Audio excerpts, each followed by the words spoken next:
Des scènes interpellantes comme celle-ci, on en trouve des dizaines sur le net. Et vous-même, vous plaignez régulièrement auprès de nous de formes d'agressivité dans le trafic. Il n'est donc pas étonnant que la première campagne de sécurité routière en Wallonie pour cette année 2017 soit consacrée à la courtoisie au volant.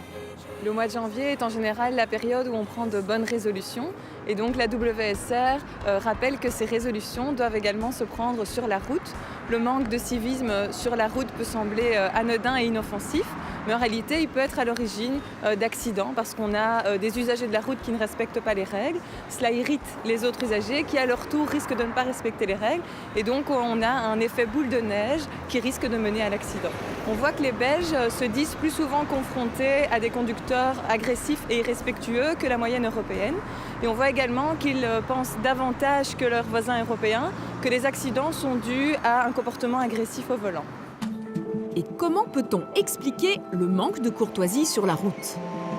Il ne s'agit a priori pas d'une méconnaissance des règles ou d'une volonté de nuire aux autres usagers de la route, mais plutôt d'un problème d'individualisme. Donc chaque conducteur ou chaque usager de la route ne pense qu'à lui-même et pas aux autres. Souvent, ces comportements sont impunis parce qu'il est très très difficile de constater ces infractions et donc ça n'encourage pas les contrevenants à adapter leur comportement. Parmi les situations qui dérangent le plus les Belges, citons ne pas utiliser ses clignotants, squatter la bande du milieu de l'autoroute, stationner sur un trottoir, une piste cyclable ou un emplacement pour personnes handicapées, klaxonner à tort et à travers, insulter les autres usagers ou coller de trop près un autre véhicule. Quelles sont alors les recommandations que l'on peut faire pour améliorer les choses ? Il faut encourager les usagers de la route à rester calmes en toutes circonstances.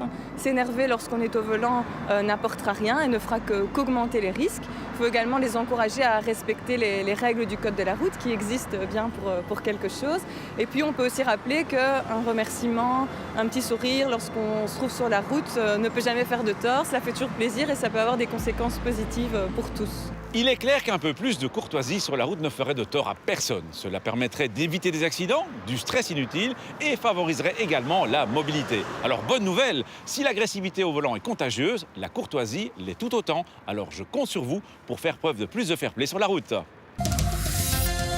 Quelle est la vitesse maximale idéale pour circuler dans un rond-point ? Le code de la route ne prévoit rien de particulier à ce sujet.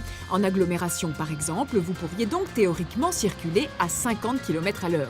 Mais puisque vous n'avez pas la priorité pour accéder à un rond-point, et puisqu'il faut aussi pouvoir conserver à la fois un comportement prévisible pour les autres usagers et une trajectoire respectueuse des marquages, une vitesse d'environ 30 km/h correspondra dans la plupart des ronds-points à la vitesse qu'il n'est pas raisonnable de dépasser.